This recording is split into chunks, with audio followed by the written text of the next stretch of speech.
Welcome to the Banker Lamp. Please enjoy the video.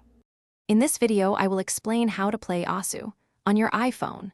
While the official game isn't directly on the App Store, there are excellent community-developed alternatives that offer a very similar and engaging rhythm game experience. We'll guide you through finding and installing these third-party applications, ensuring you can enjoy the fast-paced fun of Asu right from your mobile device. Get ready to tap, slide, and spin to the beat. To get started, you'll need to find a reliable third-party Asu client for your iPhone. A quick online search for Asu iOS client will reveal several community-developed options. Always prioritize reputable sources to ensure the safety and stability of the application.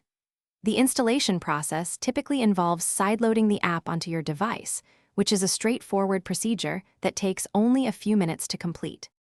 Once your Asu client is installed, the next step is to add beatmaps, which are the songs you'll play. Most third-party clients support easy beatmap importing, often directly from your phone's files. Take some time to explore the in-game settings.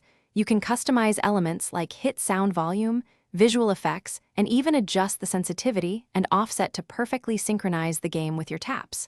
Personalization enhances your playing experience. To truly master Asu on your iPhone, consistent practice is key. Begin with easier beatmaps to familiarize yourself with the game's unique mechanics and gradually increase the difficulty. Many players find that using a stylus can significantly improve precision, especially on smaller phone screens, offering a more accurate tapping experience. Don't hesitate to connect with the vibrant Asu community online for additional tips, new beatmap recommendations, and engaging friendly competition. Thanks for watching. If this was helpful, leave a like and consider subscribing. See you next time.